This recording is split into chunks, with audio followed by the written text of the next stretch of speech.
దేవుని పిల్లలారా, మీకు అనిపించవచ్చు, అమ్మో ప్రతిరోజు కూడుకోవాలా, ప్రతిరోజు వాక్యం వినాలా, ఇన్ని ప్రసంగాలు ఇన్ని వాక్యాలు వింటామంటే, ప్రతిరోజు రావటం అంటే కష్టమే కదండి అని మీకు అనిపించవచ్చు. వినటానికే మీకు ఎంత కష్టమైనప్పుడు చెప్పడానికి మరి నాకెంత కష్టం ఉండాలి. సో దానికి సంబంధించిన కొన్ని విషయాలు మీతో నేను మాట్లాడతాను. యోహాను సువార్త 6వ అధ్యాయానికి వద్దాం. అందరూ తీయండి. యోహాను సువార్త 6:27 వాక్యాన్ని మనం చూడొచ్చు. క్షయమైన ఆహారము కొరకు కష్టపడకుడి గాని నిత్య జీవాన్ని కలుగజేసే అక్షయమైన ఆహారం కొరకే కష్టపడండి. చాలండి. యేసుక్రీస్తు వారు తాను చెప్పినటువంటి ఒక మంచి మాట ఇది. క్షయమయ్యేది అంటే అర్థం ఏంటి చెప్పండి? నాశనమయ్యేది కదా. క్షయమయ్యేది అంటే నాశనమయ్యేది అని అర్థం. ఏంటి నాశనమయ్యేది అంటే? క్షయమైన ఆహారం అంటే ఆహారం నాశనమైపోతుంది. నాశనమయ్యే ఆహారం గురించి కొరింథీయులకు రాసినటువంటి మొదటి పత్రిక 6వ అధ్యాయము 13వ వచనాన్ని ఒకసారి, మొదటి కొరింథీ 6వ అధ్యాయం 13. భోజన పదార్థములు కడుపునకును కడుపు భోజన పదార్థములకును నియమింపబడి ఉన్నవి. దేవుడు వాటిని నాశనము చేయును. భోజన పదార్థములు కడుపు భోజన పదార్థాలకు నియమించబడి ఉంది. దేవుడు ఏం చేస్తాడంట? దానిని కడుపుని, వాటిని, ఆ భోజన పదార్థాలను నాశనము చేయును. అంటే భోజన పదార్థాలు నాశనం అయిపోతాయి. అదే మీకు ఆడ ఉన్న విషయం ఏంటంటే, క్షయమైన ఆహారం అని అంటే ఈ ఆహారం, ఈ నాశనమయ్యేటువంటి ఆహారం, ఇదంతా కూడా మనం ఆలోచించినప్పుడు ఈ విశ్వం అంతా కూడా నాశనం అయిపోతుంది. క్రీస్తు రాకడలో మొత్తం అంతా కూడా నాశనం అయ్యేటువంటి పరిస్థితి మనకు వస్తుంది. కాబట్టి క్షయమైన ఆహారం అని అంటే నాశనమయ్యేటువంటి ఇక భోజన పదార్థాలన్నీ కూడా నాశనం అయిపోతాయి. అక్షయమైన ఆహారం అని చెప్పేసి అక్కడ అన్నాడు. అక్షయమైన ఆహారం ఏంటి? క్షయమయ్యే ఆహారం అంటే మనం తినే అన్నీ కూడా ఆహార పదార్థాలు, అన్నం కానీ, కూరలు కానీ, కూరగాయలు, ఫ్రూట్స్ కానీ, చికెన్ కానీ, మటన్ కానీ, భోజన పదార్థాలన్నీ, మనిషి తినే పదార్థాలన్నీ కూడా ఇవన్నీ నాశనం అయిపోతాయి. కాబట్టి దీనిని క్షయమయ్యే ఆహారం అని చెప్పేసి అన్నారు. కానీ క్షయము కానిది, అక్షయమైనది ఏమిటంటే, మొదటి పేతురు పత్రిక 1వ అధ్యాయము, మొదటి పేతురు పత్రికలో నుంచి 1వ అధ్యాయము చూద్దాం. మీరు క్షయ బీజము నుండి కాక శాశ్వతమగు జీవము గల దేవుని వాక్య మూలముగా అక్షయ బీజము నుండి పుట్టబడిన వారు గనుక నిష్కపటమైన సహోదర ప్రేమ, దేవుని వాక్య మూలముగా అక్షయ బీజం. బీజం అంటే విత్తనం కదండి. దేవుని వాక్య మూలముగా అక్షయ బీజం పుట్టింపడినవారు కనుక నిష్కపటమైన సహోదర ప్రేమ కలుగునట్లు మీరు సత్యమునకు విధేయులవుట చేత మీ మనస్సులను పవిత్రపరచుకొనిన వారే ఉండి ఒకరినొకడు హృదయపూర్వకముగాను మిక్కటముగాను ప్రేమించుడి.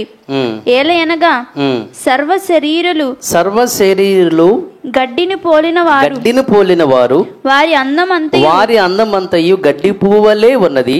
గడ్డి ఎండును గాని గడ్డి ఎండిపోతుంది, దాని పువ్వును రాలిపోతుంది. అయితే ప్రభువు వాక్యము ఎల్లప్పుడూ నిలుచును. ఈ విషయం చెప్పడానికి అక్షయ బీజం అన్నారు దీన్ని. ముందే అక్కడే పేతురు గారు క్షయము కాని విత్తనం, ఎల్లప్పుడు ఉండే విత్తనం ఏంటంటే అదే అక్షయమైనటువంటిది ఏంటంటే అదే వాక్యం. యేసుక్రీస్తు వారు కూడా మనిషి రొట్టె వలన బ్రతకడు కానీ దేవుని నోటి మాట, దేవుని వాక్యం వలన మనిషి బ్రతుకుతాడు అని చెప్పాడు. కాబట్టి ఈ వాక్యాలను బట్టి మనకు అర్థమయ్యే విషయం ఏంటంటే అక్షయమైనది ఏమిటంటే, అక్షయమైన ఆహారం ఏంటంటే వాక్యమే. ఓకేనా? ఇప్పుడు మీకు ఆ డిఫరెన్స్ మీకు అర్థమైపోయింది. యేసుక్రీస్తు వారు ఏం చెప్పాడంటే, అబ్బాయిల్ మీరు క్షయమయ్యేటువంటి ఆహారం, నాశనం అయ్యేటువంటి ఆహారం కోసం మీరు కష్టపడద్దు. అదేంటి మరి ఎట్లా వచ్చిందనంటే, నా నీతి నా రాజ్యాన్ని మీరు వెతకండి, మీకేది కావాలో తండ్రి మీకు ఇస్తాడు. ఏమండి, మనందరినీ కన్న తండ్రి అన్ని విషయాల్లో పోషిస్తున్నాడు. దాని గురించి నేను మీకు ప్రత్యేకించి చెప్పేదేమంది. సో మీరందరూ కూడా నాశనం అయ్యేటువంటి క్షయమైన ఆహారం కోసం మీరు ప్రయాసపడద్దు, కష్టపడద్దు.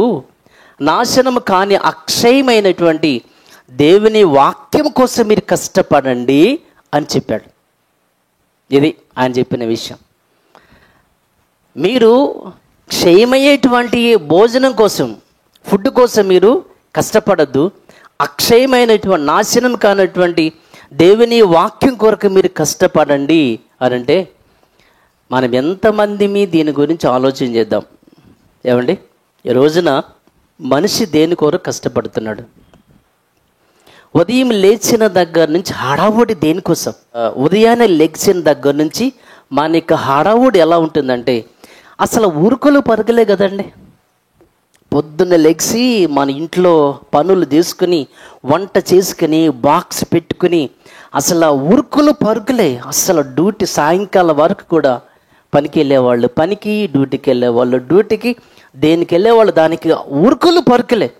సాయంత్రం ఇంటికి వచ్చింది అంటే, ఈ రోజున మనం చేసే ఏ పనైనా కానివ్వండి, ఏ వృత్తి అయినా కానివ్వండి, ఏ ఉద్యోగమైనా కానివ్వండి, కోటి విద్యలు దేనికోసం అనంటే సహజంగా ఏమంటారు, కూటి కోసం అంటారు కదండి. కోటి విద్యలు కూటి కోసం. కూడు దేనికోసం అంటే జానుడు పొట్ట కోసం కదండి. అంటే ఈ రోజున పొద్దున్నే నువ్వు, నీ భర్త, నీ భార్య, నీ పిల్లలు, మెమ్మ, మీ నాన్న ఈ ఉరుకులు పరుగులు దేని గురించి అని అంటే జానుడు పొట్ట కోసమే కదా. ఏమండి, ఇప్పుడు కోటి విద్యలు కూటి కోసం, కూడు ఈ జానుడు పొట్ట కోసం. కాబట్టి ఈ రోజున ప్రపంచంలో ఉన్న ప్రతి మనిషిని చూడండి, ఇప్పుడు అసలు ఎంత బిజీగా ఉన్నాడండి మనిషి, ఎంత బిజీగా ఉన్నాడు.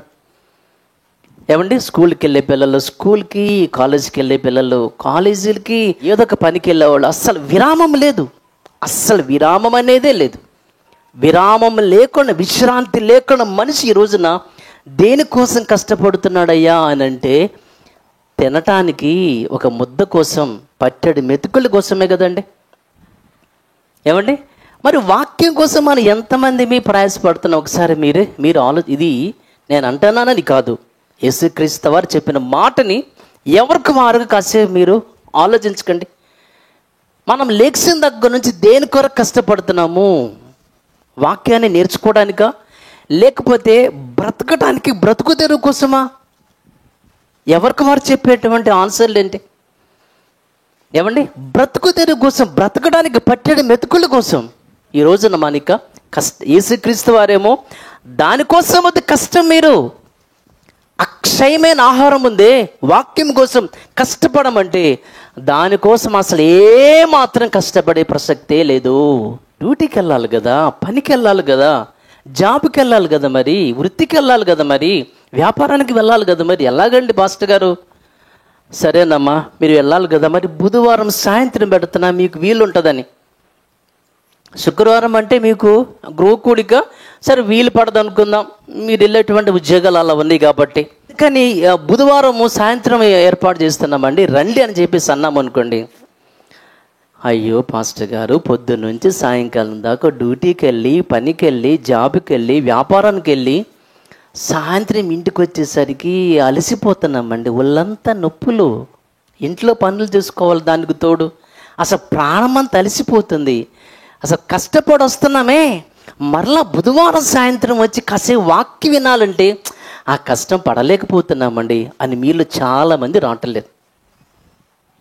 ఏమండి, అదే ఒకవేళ ఉదయం మీరు ఉద్యోగానికి వెళ్ళి సాయంత్రం ఇంటికి రాగానే అలసిపోయి ఇంటికి రాగానే ఆఫీస్ నుంచి కనుక మీకు ఫోన్ వచ్చింది అనుకోండి, అమ్మా ఏంటండి కొంచెం నువ్వు అర్జెంటుగా రావాల్సి ఉందమ్మా ఇక్కడికి, ఎందుకు పలానా ఆఫీసర్ గారు రమ్మన్నారు, అధికారి రమ్మన్నాడు, లేకపోతే మీరు పలానా చోటకి వెళ్ళాలంట, లేదంటే మీది ఒకటి చిన్న సంతకం ఉండిపోయింది అది చేయాలంటానంటే, అమ్మో ఉదయం నుంచి పడిచ్చా మరలా వెళ్ళాలా, ఆటో ఛార్జీ పెట్టుకుని మరలా మనం వెళుతాం అవసరమైతే. ఒక్కొక్కసారి అంటే ఎందుకంటున్నానంటే అలసిపోయి వచ్చినా కానీ డ్యూటీ ఉంటే వెళ్ళమండి. ఒకసారి అంటారు, అమ్మ ఈరోజు లేదంటే అయ్యా ఓటీ చేయాలి, ఓవర్ టైం. ఏంటి ఉదయం నుంచి సాయంకాలం దాకా పని చేసేనే మరలా ఓవర్ టైం డ్యూటీ చేయాలా, 1000 రూపాయలు ఇస్తారమ్మా, 3 గంటలు చేస్తే చాలు. ఓటీ అంటే అవునా 1000 ఇస్తారా 3 గంటలకి, ఇంకే మరి ఇంకొక 3 గంటలు చేస్తా 2000 ఇమ్మని కాదా అండి? ఇదంతా అవునా కాదంటే ఖచ్చితంగా అవును అనాల్సింది, దీంట్లో సందేహం లేదు. అంటే ఉదయం నుంచి కష్టపడి పనిచేసి అలసిపోయి వచ్చిన నువ్వు మరలా ఓవర్ టైం ఓవర్ డ్యూటీ కనుక నేను చేయమంటే ఆనందంతో డబ్బులు వస్తున్నాయి కదండి. అమ్మ రాత్రి అంతా ఉద్యోగం చేస్తే మరలా పొద్దున్న డ్యూటీకి రావాలమ్మ అంటే ఏమైంది, వస్తాను ఏమైంది ఒక రాత్రి కాసేపు నాకు నిద్రపోతే చాలు, ఇంకా నాకు పెద్ద ఇదేం అక్కర్లేదు అంటే డబ్బులు వస్తున్నాయి కదా.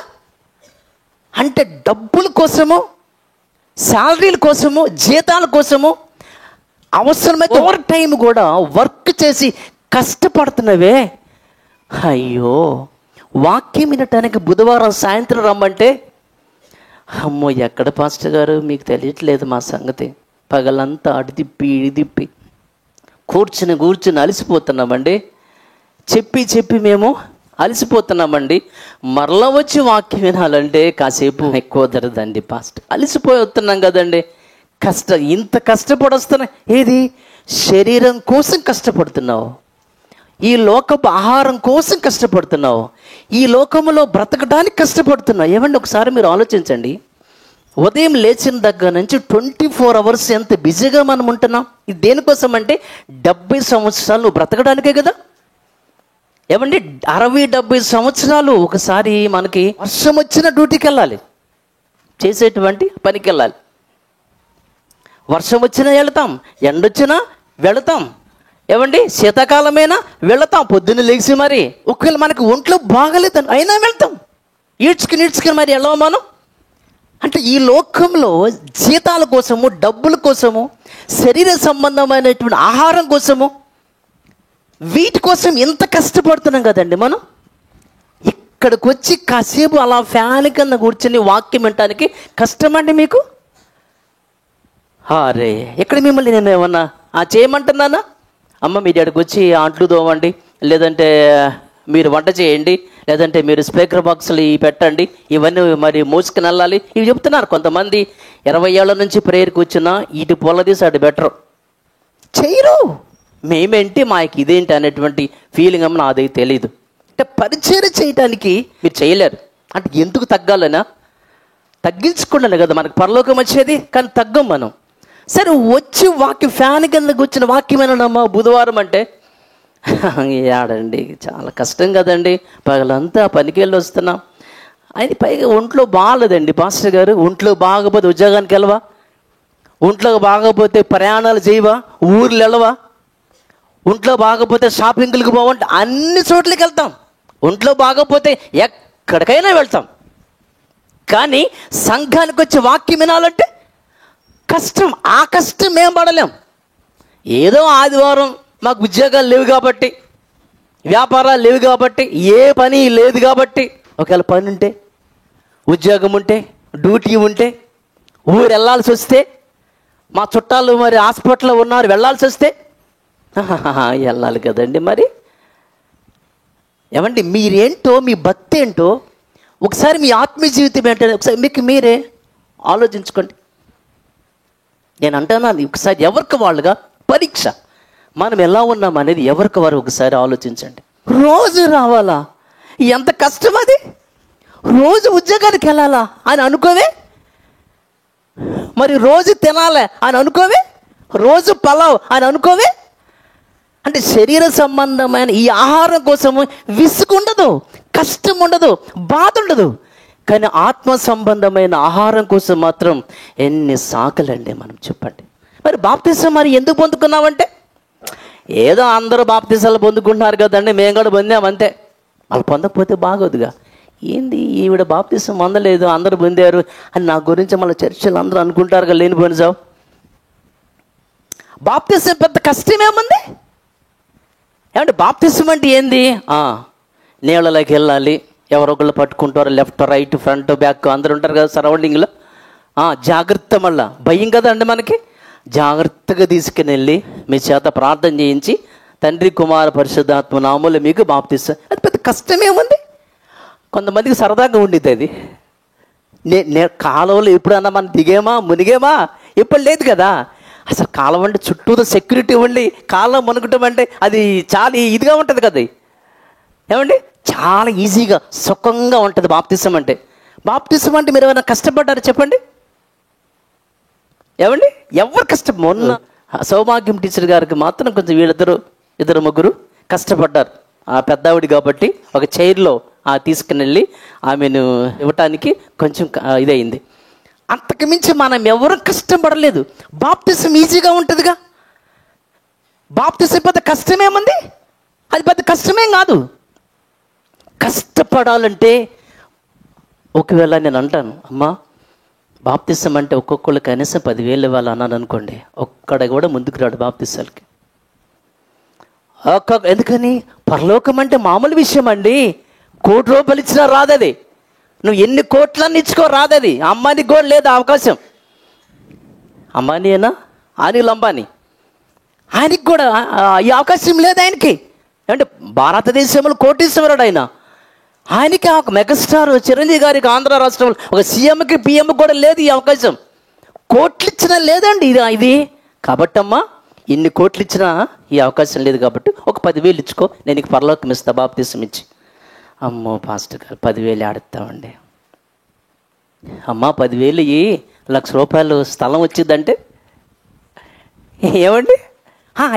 లోక సంబంధమైన స్థలాలు, పొలాలు, డబ్బు, బంగారం, ఏమండి ఎలాంటివి అంటే ఓకే. కానీ పరలోకమా? ఎవరు చూశారండి ఇదంతా కూడా? కాబట్టి బాప్తిస్మం అంటే అంత కష్టం ఉండదుగా. మరి ఎందుకు తీసుకున్నామా అని అంటే అలా బడి ఉండిద్దని. కొంతమంది ఇది బయోడేటాకు సంబంధించినటువంటి ఈ పాస్బుక్లు ఉంటాయి, అవి తీసుకుంటారు. ఏమండి, ఎందుకు మీరు పాస్బుక్లు అని చెప్పేసి అని అంటే, ఎప్పుడన్నా ఒకసారి అమెరికా పోయే అవకాశం వచ్చిద్దాం, వీసా వచ్చిద్దేమోనని అలా బడి ఉండిద్దని తీసుకున్నాం అన్నట్టుగా ఉంది ఇది. అర్థమైందండి? ఇప్పుడు మనం అమెరికా వెళ్ళాలంటే వీసా ఎప్పుడో వచ్చింది, వచ్చినప్పుడు చూద్దాంలే. మరి ముందెందుకంటే తీసుకున్నాము అనుకో, అట్లా పడి ఉండిద్దిగా. అవకాశం వస్తే వెళ్ళొచ్చు, రమ్మంటే పోవచ్చు కదా, అలా బడి ఉండిద్దిగా అన్నట్టుగా.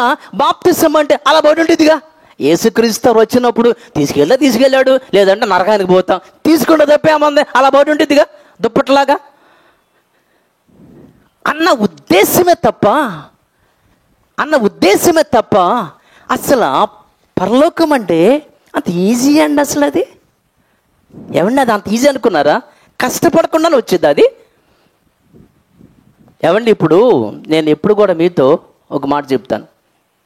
అదేంటంటే, ఒక 10 సంవత్సరాలు కనుక నువ్వు కష్టపడితే నేను నీకు 70 సంవత్సరాల ఆయుష్కాలం ఇస్తాను అని కనుకంటే, 10 సంవత్సరాలేగా, ఇంకా 60 సంవత్సరాలు మనం సుఖంగా ఉండొచ్చు అని చెప్పేసి 10 సంవత్సరాలు మనం ఏం చేస్తామంటే కష్టపడతాం. అవును కదండి? అలాంటిది 70 ఏళ్ళు మీరు కష్టాలు పడండి, నేను మీకు యుగాలు ఉండేటువంటి గొప్ప పరలోకం ఇస్తానంటే అది కుదరదు.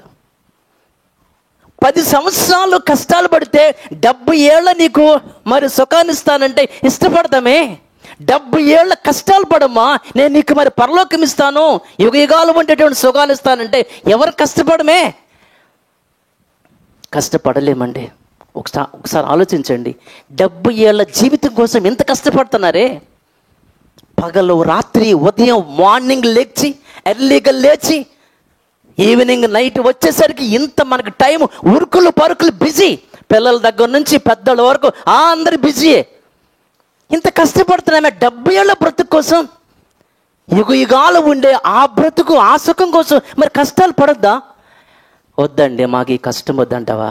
కష్టం రాకపోతే సుఖం ఎలా వచ్చింది? కష్టం లేకపోతే పరలోకం ఎలా వస్తుంది? ఒకసారి మీరుగా ఆలోచించండి. ఈ లోకంలో శరీర సంబంధమైన ఆహారం కోసము, ఈ జాబ్స్ ఉద్యోగాల కోసం ఇంత కష్టపడుతున్నామే, వాక్యం వినటానికి రండమ్మా బుధవారం అంటే అవి కుదరదండి పాస్టర్ గారు. ఒకప్పుడు మనకున్న ఆసక్తి ఇప్పుడు ఏది చెప్పండి? బాప్తిసం తీసుకున్నటువంటి ప్రారంభ దినాలు కానీ, లేదా సంఘానికి వచ్చినటువంటి ప్రారంభపు ఆ దినాలు కానీ, ఎక్కడ పనైనా, ఎక్కడ పరిచర్య అయినా, ఎక్కడ వాక్యం వినటానికైనా సరే ఎక్కడికైనా వెళ్ళేవాళ్ళం కదండి. కానీ ఎందుకట్లా అయిపోయాం మనం ఈ రోజున? అంటే మొదటి ఉన్న ఆ ఆసక్తి, ఆ విశ్వాసం, ఆ భక్తి ఇప్పుడు ఏమైపోయిందంటారు? సన్నగిలిపోయిందా? బైబిల్లో ఒక మాట అండి, మొదట్లో మనకి ఎలాంటి విశ్వాసం ఉందో చచ్చిపోయేంత వరకు అదే విశ్వాసం ఉంటేనే మనం క్రీస్తులో పాలువారమై ఉంటాము, పరలోకం వెళతామని హెబ్రీ 3:17 మీరు తర్వాత చూసుకోండి, ఇప్పుడు కాదు. మీరు సంఘానికి వచ్చిన ప్రారంభంలో ఎలాంటి ఆసక్తి మీకుందో అదే ఆసక్తి మనకి చచ్చిపోయేంత వరకు ఉండాలంట. కానీ ఏది మనకు ఇప్పుడు మరి? ఉద్యోగాలు కదండి, వ్యాపారాలు కదండి, ఎక్కడ కుదురుతుందండి, వీలు పడట్లేదండి. ఏమండి, ఉరుకులు పరుకులతో, అంటే యేసు యొక్క మాటలు ఈ రోజున మనం పక్కన పడేసాం కదండి. క్షయమైనటువంటి ఆహారం కోసం కాదమ్మా మీరు కష్టపడేది, అక్షయమైనటువంటి ఆహారం కోసం మీరు కష్టపడమంటే అంత కష్టమే పడవండి. ఇక్కడ మేము సుఖం పడాలి, అక్కడ మాకు సుఖం ఉండాలి. అంటే మన పిల్లలు ఇక్కడ సుఖంగా బ్రతకాలి, అక్కడ సుఖంగా బ్రతకాలి అని చెప్పి ఒక ఆవిడ ఇలాగ యేసుక్రీస్తు వద్దకు వచ్చి, అయ్యా మా పెద్దోడేమో నీ కుడి పక్కన, మా చిన్నోడేమో నీ ఎడం పక్కన ఉండాలయ్యా, ప్లీజ్ ప్లీజ్ నాయన. ఏం కోరిక అమ్మా నీ కోరిక? ఏమండి, పెద్దోడేమో కుడి పక్కన ఉండాలంట, చిన్నోడేమో ఎడం పక్కన ఉండాలమ్మా అయ్యా అని చెప్పి యేసుక్రీస్తు రిక్వెస్ట్. ఎంత కోరికండి అమ్మకి! అంటే మన పిల్లలంతా మనం పరలోకం వెళ్ళాలి, నా భర్త పరలోకం వెళ్ళాలి, నేను వెళ్ళాలి పరలోకం, నా పిల్ల పరలోకం వెళ్ళాలి. ఎంత ఆశ అండి! అమ్మ నీ ఆశ బాగుంది కానీ అది నా చేతిలో. అసలు నేను పొందే బాప్తిస్మాలు పొందుతారా? ముందా చూసుకోండి మీరు. అది కుదరదండి. అంటే ఈ కష్టాలు, ఈ నష్టాలు, ఈ బాధలు ఏం పడవు. ఒకడేం కుడి పక్కన, ఒకడు ఎడం పక్కన ఉండాలా? అబ్బా సరే ఉంటారులే కానీ ఏమో నాకు తెలియదు కానీ అది నా చేతిలో లేదు. కష్టాలు పడతారా, బాధలు పడతారంటే మనందరికీ అలాగే ఉంటుంది. ఏమనంటే నేను పరలోకం వెళ్ళాలి, నా భర్త పరలోకం వెళ్ళాలి, నా పిల్లలు కూడా పరలోకం వెళ్ళాలని. మరి పరలోకం వెళ్ళాలంటే మరి ఏం చేయాలి? దానికి సంబంధించినటువంటిది మనం చేయాలని. పిల్లాడు రానంటున్నాడండి, పిల్లవాడికి కుదరలేదండి, వాడికి ఉద్యోగం అండి, వ్యాపారం అండి, మా ఆయన అసలు రాడండి, కానీ పరలోకం మాత్రం ఇవ్వాలండి. ఎట్టగొట్ట మీరు చర్చికి రారండి, మేము కూడా వాక్యం వినమండి, మాకు ఆదివారం కుదిరితేనే వస్తామండి, మాకు బుధవారం మేము చాలా టైర్డ్ అయిపోతున్నామండి, మేము రాలేం, కానీ మాకు పరలోకం ఇవ్వాలండి. బాప్తిసం పొందాంగా, పొందాం కదా, మరి మా ఇవ్వాల్సిందే తప్పదు అని అంటావా? అక్రమము చేసేవారులారా గెట్ అవుట్ అంటాడంట యేసుక్రీస్తు వారు. అదేంటే మేమయ్యా నీకు తెలీదా? బాప్తిసం పొందాము, మారు మనసు పొందాము, ప్రవచనాలు చెప్పాము, అద్భుతాలు చేసాము, సూచక్రియలు చేసాము, దేవాలయం మరి పోగొట్టాము, అవి నీకు గుర్తులేదా? అంత గుర్తే. పోనాయన అవతలబో, మీరెవరు నాకు తెలీదు. మరి అది మారు మనసు అన్ని బాప్తిసం పొందితే ఇక చాలండి, పరలోకం వచ్చిద్దా? దానికోసం కష్టం పడాలి కదండి, కష్టాలు పడాలి కదండి. కానీ పడం వాక్యం నేర్చుకోవడానికి, వాక్యాన్ని వినటానికి, వాక్యాన్ని మనం తెలుసుకోవడానికి ఎవరం కూడా ఈ రోజున అంత ఇబ్బంది పడి, అంటే ఏదో ఒక పని, ఏదో ఒక ఉద్యోగం, ఏదో ఒక పని వాళ్ళకు ఉంటుంది, వాళ్ళు ఎందుకని రాలేరు. అర్థమైందండి? దేవుని యొక్క పిల్లలారా, దేవుని వాక్యాన్ని నేర్చుకోవడానికి మనం ఎంత కష్టపడాలండి. ఏమండి, 2వ పేతురు పత్రికలో పేతురు గారు ఏం చెప్పాడంటే, 2వ పేతురు 3వ అధ్యాయం 16వ వాక్యం ఒకసారి విందామండి. 2వ పేతురు పత్రికలో నుంచి 3వ అధ్యాయము 16 చూద్దాం. వీటిని గూర్చి తన పత్రికలన్నిటిలోనూ బోధించుచున్నాడు. అయితే వాటిలో కొన్ని సంగతులు గ్రహించడానికి కష్టమైనవి. బైబిల్ కష్టమండి. బైబిల్ కష్టమండి. అంత ఈజీ అనుకున్నా. బైబిల్ నేను చాలాసార్లు చదివాను అంటాడు ఒకడు, 100 సార్లు అంటాడు. ఏమండి అంత చదివితే సరిపోయింది. ఇంకా బైబిల్ కష్టమని బైబిల్లోనే ఉంది కదండి. ఇప్పుడు ఫర్ ఎగ్జాంపుల్ అండి, అంటే కష్టమైన దానిని ఎంత కష్టం మనం చదవాలి అంటే బైబిల్ మనకి కష్టం అండి. మరి ఏం చేయాలి? ఇప్పుడు పిల్లలు ఉన్నారండి, స్కూల్కి వెళ్ళే పిల్లలు ఉన్నారు. ఆ పిల్లాడికి కొంచెం మ్యాథ్స్లో కష్టంగా ఉందండి. మాస్టర్ గారు కొంచెం పిల్లోడికి మ్యాథ్స్లో కొంచెం కష్టంగా ఉందండి. మరి ఏం చేయమంట? కొంచెం వాడికి ఎక్స్ట్రా క్లాస్ తీసుకోండి ప్లీజ్. ఎక్స్ట్రా క్లాస్ కష్టం అండి సబ్జెక్టు. అయినా వాడికి రాట్లా. ఇంటికి వచ్చిన మళ్ళీ ట్యూషన్. అంటే పిల్లలకి కష్టమైన సబ్జెక్టు నేర్పించడానికి ఎన్నిసార్లు పంపిస్తాం డబ్బులు ఇచ్చి. మరి పిల్లోడిని స్కూల్కి పంపిస్తాడు, తీసుకొస్తాడు, ట్యూషన్కి వస్తాడు, మళ్ళీ తీసుకుపోతాడు. ఎన్నిసార్లైనా వస్తాడు. ఆదివారం మధ్యాహ్నం యూత్ మీటింగ్ ఉండయా అని చెప్పేసి కనుక మనం అన్నాం అనుకోండి, పద్దాక తిరగాల, డీజిల్ పెట్రోల్ అయిపోదు. ఏమండి అంటే నిజంగండి కష్టమైనటువంటి వాక్యం కష్టమైనప్పుడు పిల్లలకి కష్టమైన సబ్జెక్ట్ని కష్టపడి నేర్పిస్తామే. ఇప్పుడు ఫర్ ఎగ్జాంపుల్ అండి, మనకి బైబిల్ కష్టం అని చెప్పేసి బైబిల్లో ఉంది. మనకు కూడా ఇప్పుడు చాలామందికి మీకు బైబిల్ అర్థం కాదు. మరి అర్థం కానప్పుడు నాకు అర్థం అవటం లేదని ఎవరైనా అంటారండి అసలు?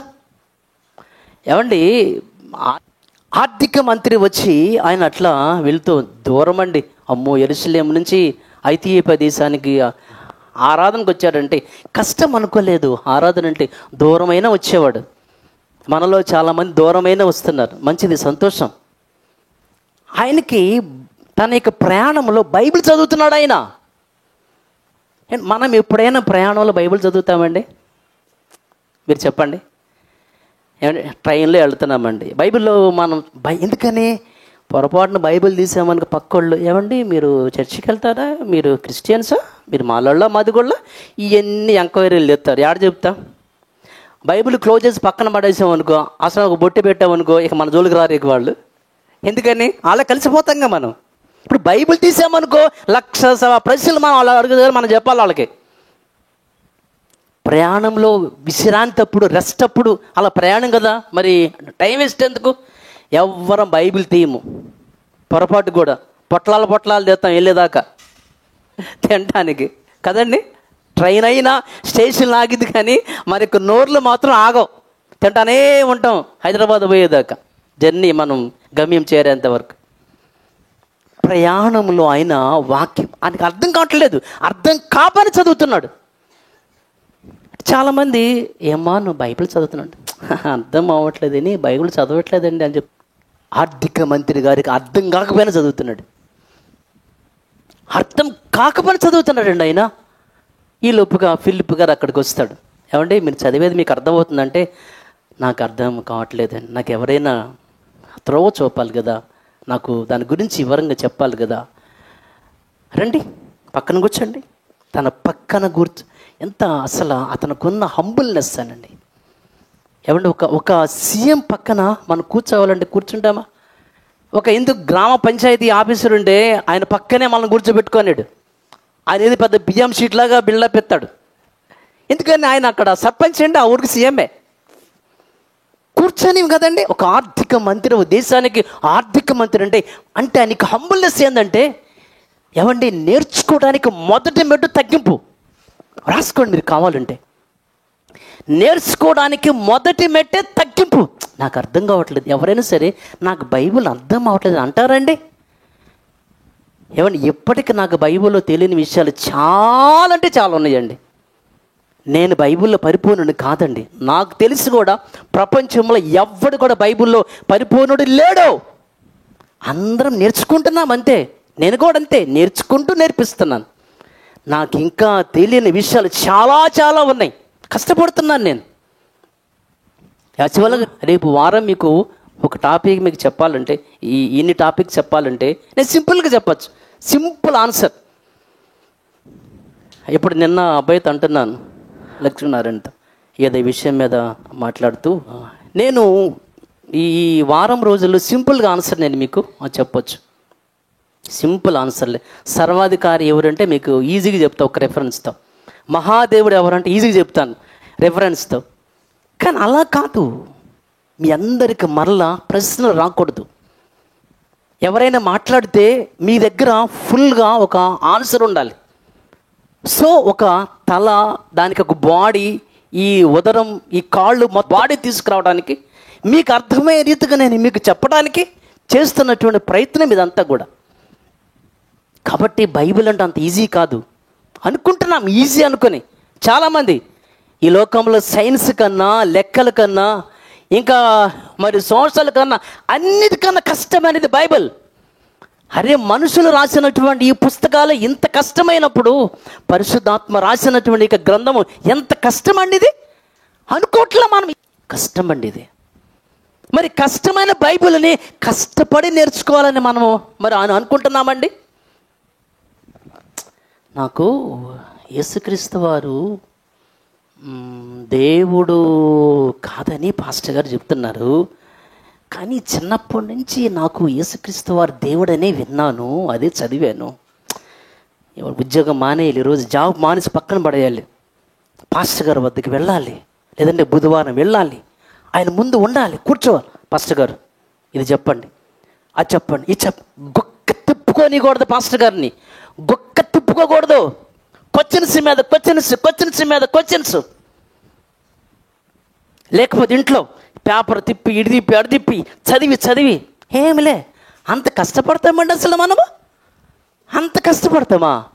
కష్టమైన బైబిల్ని కష్టపడి నేర్చుకోమంటే అంత కష్టం మనం ఆడబడతామండి?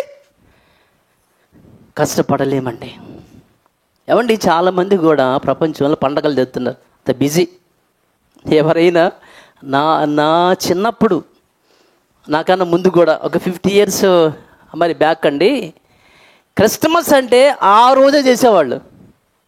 అవును కదండి. మరి అందరికీ మేము పొద్దున్నే 4 గంటలకు 5 గంటలకు శుభోదయం అని చెప్పేసి పాట రాగానే అందరూ లేసేవాళ్ళం. పిల్లలు అప్పుడు ఆ పాట ఎంత ఫేమస్ అసలు. అది అసలు పెట్టడం ఆ పొద్దున్న ఆ పాట పెడతారు మైకుల్లో. ఇక లేచి ఇక ఆడవుడికి పండగ కదండి, ఆ రోజే చేసేవాళ్ళు. రాను కొంచెం ముందు నుంచి స్టార్ట్ చేశారు, ఒకరోజు ముందు నుంచి, తర్వాత కొంచెం 2 days ముందు నుంచి, ఒక వారం ముందు నుంచి, ఇప్పుడు నెల ముందు నుంచి స్టార్ట్ చేస్తున్నారు. నవంబర్ 25 నుంచి, కొంతమంది మొన్న చూసా నవంబర్ 15 నుంచి స్టార్ట్ చేశారు. నెల 15 రోజుల ముందు నుంచే. ఇన్ని రోజుల పండుగ అండి, ఒక పండుగ ఇన్ని రోజుల. ఎక్కడో ఒక చోట సెమీ క్రిస్మస్, చిల్డ్రన్స్ క్రిస్మస్ అంటాడు, యూత్ క్రిస్మస్ అంటాడు, స్త్రీల క్రిస్మస్ అంటాడు, పురుషుల క్రిస్మస్ అంటాడు, ఏమండి ముసలాళ్ళ క్రిస్మస్ అంటాడు. ఇవన్నీ కాకుండా సెమీ క్రిస్మస్ అంటారు, మినీ సెమీ క్రిస్మస్, అసలు క్రిస్మస్, ఎన్నంటే అన్నీ. నెల 15 దినాల నుంచి చేసుడు ఇక పండుగలు. అది ప్రపంచమంతా ఇలా చేస్తుంటే మన పాస్టర్ గారికి మాయరోగం వచ్చింది అనుకుంటున్నారా? ఎందుకు చేయరు పాస్టర్ గారు? మనం చెప్పండి, కూర్చోండి చెప్పండి, ఎందుకు పండగలు చేయ? మనం బైబిల్లో దీని గురించి ఏముంది, ఏమి రాయబడింది, ఎందుకు మనం చేయమండి అంటే? ఎందుకంటానంటే బైబిల్లో మీరు తెలుసుకోవాలంటే ప్రశ్నలు చాలా ఉన్నాయి. కష్టపడి తెలుసుకోవాలి, కష్టపడి నేర్చుకోవాలి. కానీ అంత కష్టం మనం ఎడబడతామండి? చెప్పండి. దేవునికి పిల్లలారా, నేర్చుకోండి, బైబిల్ కోసం కష్టపడండి. అదే చెప్పి పిల్లలకి వాళ్ళకి అసలు వేలు మనం ఫీజులు కట్టి వాళ్ళకి ఎంత కష్టం అండి. ఏమండి చూడండి, LKGకే వేలే ఫీజు. అక్కడి నుంచి మొదలేస్తే ఇక వాడికి లక్షల్లో ఉంటుంది వాడికి బిజినెస్. ఎంటర్ అయిపోయిన తర్వాత ఇక పిల్లవాడు బీటెక్కి వెళ్ళాలా లేదంటే మెడిసిన్కి వెళ్ళాలా అని ఇప్పటి నుంచే మన వాళ్ళందరూ కూడా ఆలోచన చేస్తారు. మెడిసిన్కి అయితే 8 లక్షలు అవుతాయి, బీటెక్ అయితే 8 లక్షలు అవుతాయి, లేదా వేరే కోర్స్ అయితే ఎట్లా అవుతుంది? లక్షల ఏమండి ఈ రోజున మెడిసిన్ ఎంబీబీఎస్ చేయాలంటే 5 lakhs to 10 lakhs ఇంచుమించుగా, ఇంకెక్కువ ఏమో నాకు తెలియదు.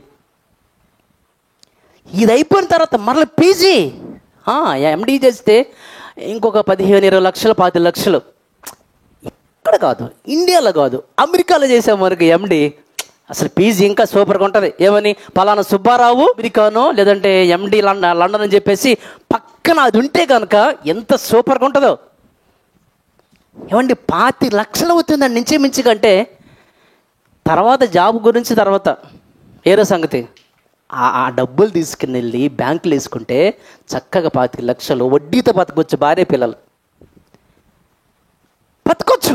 ఇన్ని లక్షలు అంటే ఈ లోక జ్ఞానం నేర్చుకోవడానికి నేర్పించడానికి పిల్లలకు మనం ఖర్చు పెట్టేది కష్టపడి ఎంత ఖర్చు అయినా పర్లేదండి. పిల్లడికి నా స్థలం అమ్మేస్తా, ఇల్లు అమ్మేస్తా, వాకిలు అమ్మేస్తా, తల తాకట్టు పెట్టైనా నా పిల్లని చదివిస్తా అంటున్నారు తప్ప పిల్లాడికి 10 రూపాయలు ఇచ్చి సండే స్కూల్కి పోరా అంటామా? 10 రూపాయలు ఇచ్చి సండే స్కూల్కి పోరా అంటామా? దేవుని జ్ఞానాన్ని నేర్చుకోరా పిల్లాడా? పిల్లలు యూత్ మీటింగు పోరా? ఏది 10 రూపాయలు మాకు 10 వద్దు 100 వద్దు, ఫ్రీగా పంపండి అమ్మంటే ఫ్రీగానే, డబ్బులు వద్దు, ఫ్రీగా పంపండి. పిల్లలు పొద్దున్నే ఎక్కడండి పిల్లలు పొద్దున్నే లేవలేకపోతున్నారండి. చలికాలం కదండి అసలే పిల్లలు. చలికాలం అండి ఎగుతారండి. మరి రోజు లేవట్లేదా స్కూల్కి? మరి తప్పదు కదండి, డబ్బులు కడుతున్నాం కదండి. మరి అంటే స్కూల్కి పొద్దునే లేపుతాం, కానీ మనమే పిల్లలు కష్టపెట్టట్లేదు. అంత కష్టపడే బైబిల్ నేర్చుకోవాలండి పాస్టర్ గారు. పొద్దున ఒకళ్ళు ఏమి లేపినా అలా ఎందుకు లేపుతావు పడకనే అంటాడు ఈయన. సరే మనం చెప్పుకుంటామంటే మా ఆయన అండి అని ఆయన మీద చెప్తారు. అదే ఈ కనుక ఊరు వెళ్ళాలని వాళ్ళ అమ్మోళ్ళ ఇంటికి పిల్లల్ని పంపాలనుకోండి వాళ్ళ అమ్మోళ్ళ ఇంటికి, అప్పుడు భర్త మాట ఏనది, ఇంకొకళ్ళ మాట ఏనదు. అర్థమైందండి? ఇక్కడ విషయం ఏంటంటే తన ఇష్టాన్ని నెరవేర్చుకోవడానికి చేసే పనులు ఇవన్నీ కూడా.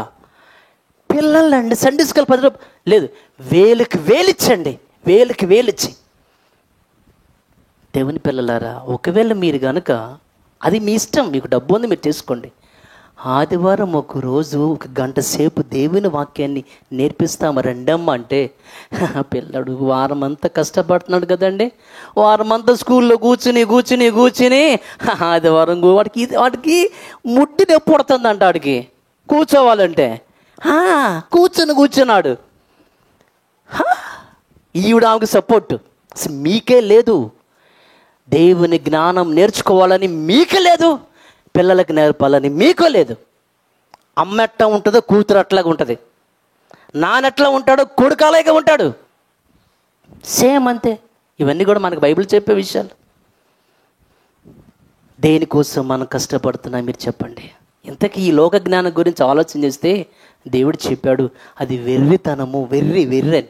అంటే ఇన్ని లక్షలు పోసి మనము కొరింథీయులకు రాసినటువంటి మొదటి పత్రిక 1:20 చూద్దాం. జ్ఞాని ఏమయ్యను, శాస్త్రి ఏమయ్యను, ఈ లోకపు తర్కవాది ఏమయ్యను, ఈ లోక జ్ఞానమును దేవుడు వెర్రితనముగా చేసి ఉన్నాడు కదా. ఈ లోక జ్ఞానము దేవుని దృష్టిలో వెర్రి అంటండి. అంటే వెర్రిని సంపాదించడానికి కష్టపడుతున్నాం, తల తాకట్టు పెట్టి మరి, అప్పు చేసి మరి. చాలామంది నా పిల్లల చదువుల కోసం అప్పు చేశానంటారు. ఏనాడైనా దేవుని పని కోసము, దేవుని జ్ఞానం కోసము, సంఘం కోసము 1 రూపాయిని అప్పు చేసావా?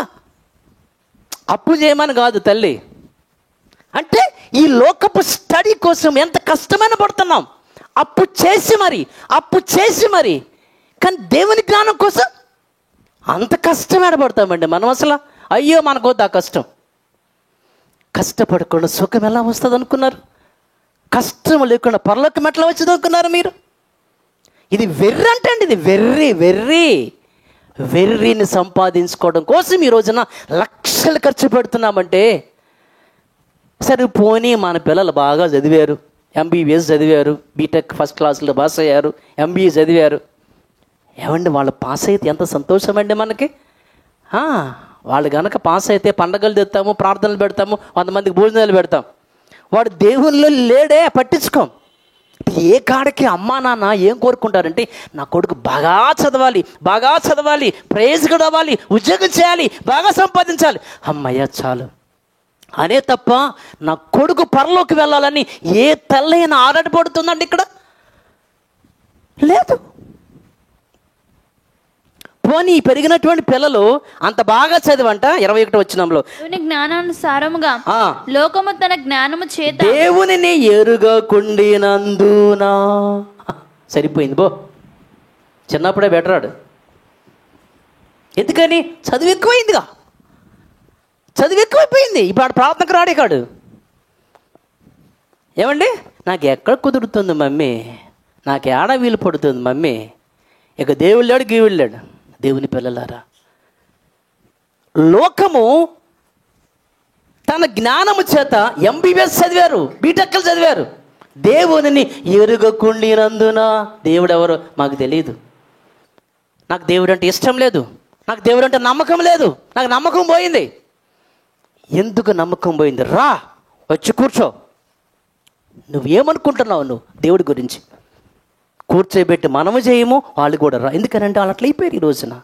అది అంటున్నారు, లోకము తన జ్ఞానము చేత దేవుని, అంటే పిల్లలు ఈ రోజున బాగా చదివించంగా లక్షలు పోసి ఇక దేవునికి దూరం అయిపోయారు. ఇంక వాళ్ళ మనస్తత్వాలండి, ఇక వాళ్ళు ఎవరిని లెక్క చేయరు. 2వ అధ్యాయం 1వ వచనంలో అక్కడే 2వ వచనంలో, సహోదరులారా నేను మీ యొద్దకు వచ్చినప్పుడు వాక్చాతుర్యముతో గాని జ్ఞాన అతిశయముతో గాని, అంటే జ్ఞానం ఏం చేస్తుందంటే మనిషికి అతిశయాన్ని ఇచ్చిందంట.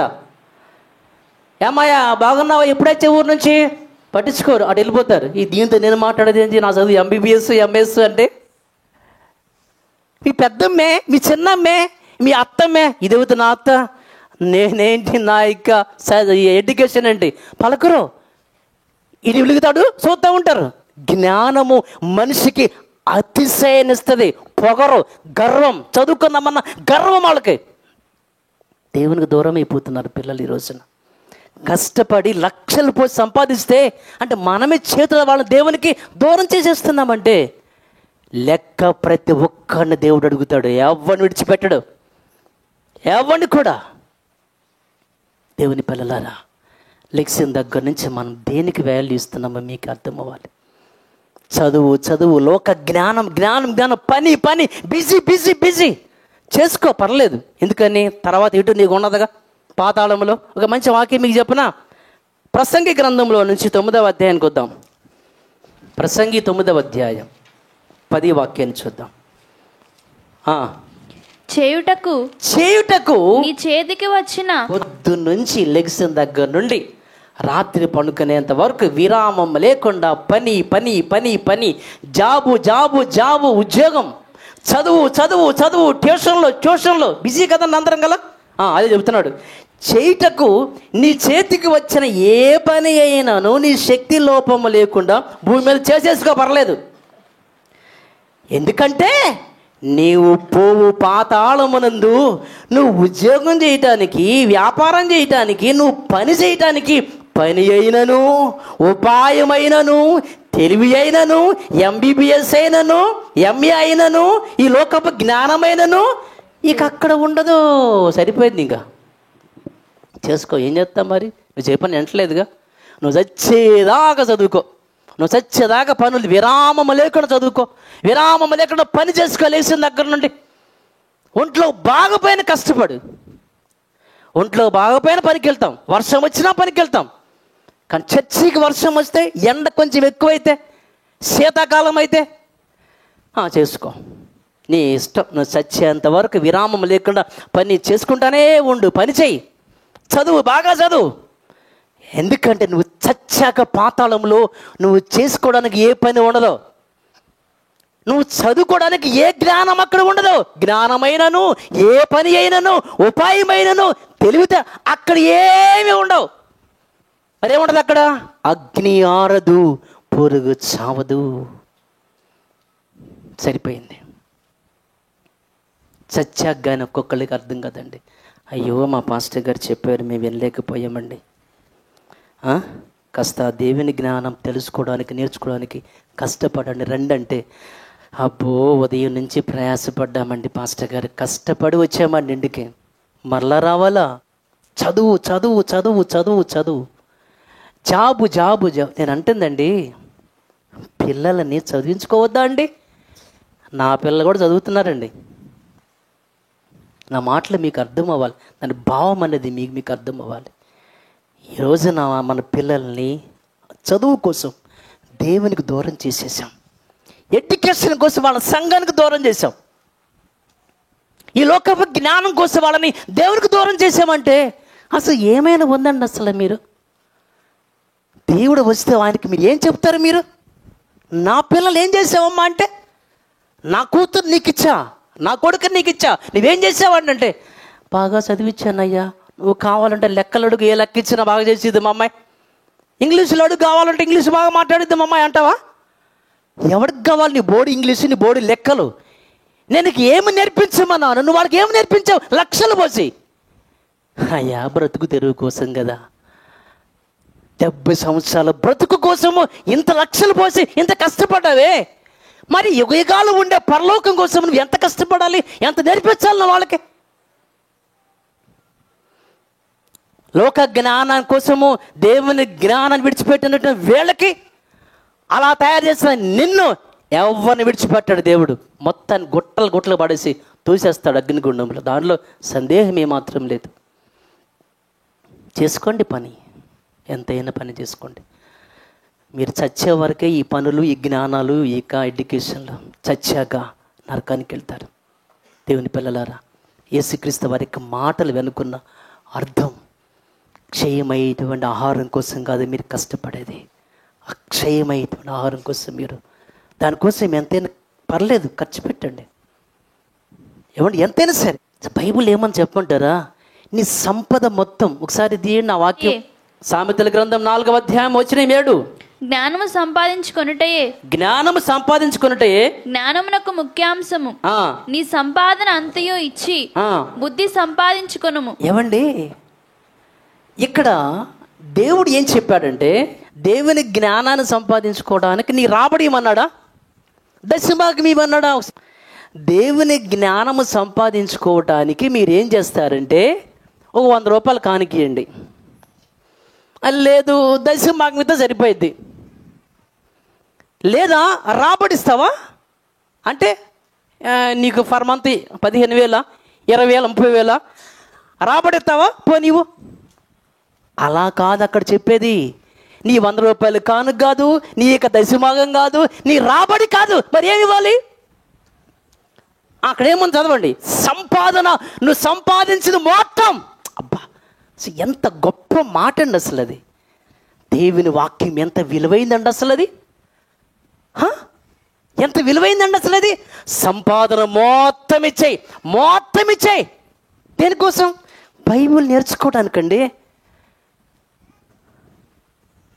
ఒక ఆయన అంట పొలంలో ఏం కనుక్కున్నాడంటే, ఒక మంచి సంపాదన. అది ఇది వరకు రాజులు లంకె బిందులు అని చెప్పేసి ఉండే. పురాతన కాలంలో రాజులు ఎవరైనా ఇతర దేశం నుంచి కనుక వస్తే, మరి రాజులు యుద్ధంలో మన సంపద మొత్తం కూడా వాళ్ళు మరి దోచుకుపోతారని వీళ్ళు ఏం చేసేవాళ్ళంట, ఆ బిందెల్లో ఈ బంగారం అందేసి ఆ కొండల్లో, లోయలు ఎక్కడో చోట పడేసి వెళ్ళిపోయేవాళ్ళు, తవ్వి ఆ గుంటలు తవ్వి. ఈ యుద్ధమైనాక ఇక వాళ్ళు దాని సంగతే మర్చిపోతారు. అక్కడక్కడ మన వాళ్ళు తవ్వినప్పుడు తవ్వకాలలో లంకి బిందెలు దొరుకుతాయి కదండి. ఒక ఆయనకి పొలంలో లంకి బిందె కనపడిందంట, కానీ పొలం అయింది కాదు. వెళ్ళాడు, అయ్యా మీ పొలాన్ని కొనాలనుకుంటున్నా, ఎంత కమ్ముతారు? 10 లక్షలు. 10 లక్షల? నా ఇల్లు అమ్మితే 5 లక్షలు వచ్చేది, నాకున్న బంగారం అమ్మితే 3 లక్షలు వస్తాయి, ఇంకా 2 లక్షలు కావాలి కదా, ఇంట్లో సామాను ఉన్నాయి, ఫర్నిచర్ మొత్తం అమ్మేస్తే 10 లక్షలు. నువ్వు ఎక్కడ ఉంటావు బాయ్? నువ్వు ఏ ఇంట్లో ఉంటా? అని ఇల్లు అమ్మేస్తున్నావు, ఫర్నిచర్ మొత్తం, బంగారం అమ్మేసావు, అన్నీ అమ్మేసావు, ఎలా? అదే అక్కడ ఉంటుంది. తనకు ఉన్నది మొత్తము అమ్మేసి ఆ పొలాన్ని కొనుక్కున్నాడు అంటండి. యేసుక్రీస్తు వారు చెప్పిన ఆ భాగంలో ఎంత ఉన్నతమైన లోతైనటువంటి ఆ భావం ఉంది. వాక్యం అలాంటిదండి. బైబిల్ అంటే ఉన్నది మొత్తం ఇచ్చి కొనుక్కోవాలి దాన్ని. ఉన్నది మొత్తం అండి. ఎందుకంటే అంత విలువైనది అది. యేసుక్రీస్తు వారు వెళుతూ తన ఇక శిష్యులకు వాక్యం ఇచ్చి వెళ్ళాడంట. బంగారం ఇవ్వచ్చుగా, వెండి ఇవ్వచ్చుగా, వజ్రాలు ఇవ్వచ్చుగా, లేక ఆయనకి నేను గనక ప్రార్థన చేశాను అనుకో, పరలోకం నుంచి తండ్రి 72,000 మందిని సైన్యాన్ని దింపుతాడు కిందకి. అంతుంది మరి ఆయనకి. యేసుక్రీస్తు అంటే మరి ఏమో ప్రియకుమారుడు ఆయన, మనలా కాదు. ప్రియకుమారుడు ఆయన. నేను అడిగితే కనుక వచ్చేసింది మొత్తం అన్నాడు. మరి బంగారం రాదు అడిగితే? శిష్యులకు బంగారమే లేదండి. ఆయన ఏమిచ్చాడు? వాక్యం ఇచ్చి వెళ్ళాడంట. ఎందుకంటే అన్నిటికన్నా విలువైనది వాక్యం కాబట్టి. దేవుని పిల్లలారా, వాక్యం కోసం కష్టపడండి అమ్మా. మీ పిల్లలను కూడా వాక్యం వినాలి, తెలుసుకోవాలి, నేర్పించాలని తాపత్రయం ఉండాలి మీకు. ఏమా, చాలా విషయాలు అన్నీ నేను మీకు చెప్పడం ఏం లేదు. కానీ యేసుక్రీస్తు వారికి 2వ రాకడలో 5 కన్యకలకు వాక్యం లేదు కాబట్టి విడిచిపెట్టబడ్డారు. నూనె లేదు కాబట్టి విడిచిపెట్టబడ్డారు. వాక్యం లేదు కాబట్టి విడిచిపెట్టబడ్డారు. మీలో చాలామంది ఈ రోజున ఆదివారం కుదిరితే కాసేపు అలా వచ్చి వెళ్తారు. ఇక బుధవారమా, శుక్రవారమా, మరొకసారి కూడిక అస్సలు పట్టదు మనకి. వినాలి, తెలుసుకోవాలి, అవసరమైతే పేపర్ రాయాలి, బైబిల్ జ్ఞానాన్ని నేను పొందుకోవాలి. ఉందండి అసలు మనకి. లోక జ్ఞానం కోసము, ఈ లోకం యొక్క సంపద కోసము ఎంతో కష్టపడుతున్నాం. ఈ క్షయమయ ఆహారం కోసం కష్టపడుతున్నాం. కానీ దేవుని వాక్యం కోసం కష్టపడని నీకు పరలోకం దేవుడు ఎందుకు ఇవ్వాలి? ఒకసారి మీరు ఆలోచించండి. దేవుని పిల్లలారా, నేను అంటున్నానని కాదండి. ఒకసారి మీకు మీరుగా ఆలోచించుకోండి. మీ ఆత్మీయ జీవితాలు ఎట్లా ఉన్నాయి మీరు ఆలోచించండి. మీ పిల్లల యొక్క ఆత్మీయ పరిస్థితి ఎలా ఉందో ఒకసారి మీకు మీరు ఆలోచించండి. అసలు మనం ఎలా ఉన్నాం అసలు? ఏమండి, పేతురు అంటాడు, తీర్పు అనేది యేసురాజు సంఘం నుంచే స్టార్ట్ అయితే అస్సలు ఇంకా బయట వాళ్ళ సంగతి ఏంటండి? అసలు రాజుబాబు ఇంత వాక్యాలు చెప్తున్నాడు, అరుస్తాడు, కేకలు పెడతాడు, హెచ్చరిస్తాడు. ఏమండి, ఒకసారి కొంతమందికి ఇదే అనిపిస్తూ ఉంటుంది, ఇంత మంచిగా వాక్యం చెప్పేవాళ్ళు కూడా ఈ సంఘంలో బలహీనలు ఉంటారా అనిపించింది మనకి. ఇంత అద్భుతంగా ప్రసంగం చేస్తాడే, చెమటలు వదులుస్తాడు, ఒక్కొక్కరు ఆయన అరుస్తూ ఉంటాడు, హెచ్చరిస్తాడు. ఇలాంటి సంఘంలో ఇలాంటి ప్రసంగాలు విని కూడా ఇంత బలహీనలు ఉంటారా? ఎందుకు ఉండరండి? యేసుక్రీస్తు వారి కన్నా నేనేమన్నా గొప్ప ప్రసంగికున్నా అండి? ఆయన కాలి కన్నా దుమ్ము ఉంటుంది చూసారా? దుమ్ముగా ఉండటానికి కూడా నాకు యోగ్యత లేదు. అంత మహానుభావుడైన యేసుక్రీస్తు వారు కాలి కన్నా దుమ్ముగా నేను పనికిరానండి. అంత గొప్ప ప్రసంగికుడు, అంత గొప్ప జ్ఞానవంతుడు ఆయన. ఆయన ప్రసంగం చేసే దగ్గరే ఒకడేమో కత్తి తీసాడు ప్రసంగం తర్వాత, 3.5 సంవత్సరాలు అయిన తర్వాత కత్తి తీసాడు వేసేయడానికి కదండి. ఇంకొక ఆయన ఏమో నేను చూస్తేగా నమ్మనబ్బాయి అన్నాడు ఒకడు. ఇంకో ఆయన ఏమో అబద్ధం ఆడాడు. ఒకడేమో డైరెక్ట్గా యేసుక్రీస్తు వారిని అప్పగించేశాడు. ఇంత ప్రసంగాలు చేసే వాళ్ళు కూడా ఎలాంటి బ్యాచ్ ఉంటారంటే ఎందుకుండరండి? ఎందుకుండరు? అంత మంచి ప్రసంగం చేసే యేసుక్రీస్తు వారి దగ్గరే అలాంటి బ్యాచ్ ఉంటే, రాజబాబు దగ్గర ఇంత మంచి ప్రసంగాలు వినేటువంటి ఈయన దగ్గర ఈ సంఘంలో ఉండరా? ఎందుకు లేరండి ఇక్కడ? యేసురాజు సంఘం నుంచి తీర్పు స్టార్ట్ అయితే ఇక బయట సంఘాల సంగతి ఇంకేంటండి? ఇంకా మన దగ్గర నుంచే శిక్ష స్టార్ట్ అయితే జాగ్రత్త. దేవుని పిల్లలారా, ఎలా బ్రతకాలని ఆలోచించబక్కండి. నా పిల్లలు ఎలా బ్రతుకుతారని ఆలోచించబక్కండి. యేసు చెప్పాడండి, నేను కాదండి. ఏమి తినాలా, ఏమి తాగాలా, ఎలా బ్రతకాలని ఆలోచించదు అసలు మీరు. నేనున్నానుగా. కానీ మనం దాని గురించి ఆలోచిస్తాం. బ్రతుకు దేని కోసం కష్టపడుతున్నామే తప్ప దేవుని జ్ఞానం నేర్చుకోవడానికి ఎవరు కష్టపడట్లేదు. పేపర్ రాయమంటే నాకు షేక్ వచ్చిందండి, నాకు వణుకండి, ఒంట్లో బాగోదండి, పిచ్చి పిచ్చి కబుర్లండి, అన్ని సాగులండి, నా సరి కళ్ళు కనపడవండి. ఎన్ని సాకులు చెప్పండి. దేవుని పిల్లలారా, క్షయమైనటువంటి ఆహారం కోసం కాదు, అక్షయమైనటువంటి దేవుని వాక్యాన్ని నేర్చు. ఎందుకంటే లేఖనముల యందు మనకి పరలోకం అతి. లేఖనముల యందు మాత్రమే మనకు పరలోకం. కాబట్టి ఇది నేర్చుకోవడానికి రేపు ఆదివారం నుంచి 31 వరకు అందరు రండి. కష్టం అనుకోవద్దు, కష్టపడాలి, కష్టపడి నేర్చుకోవాలి.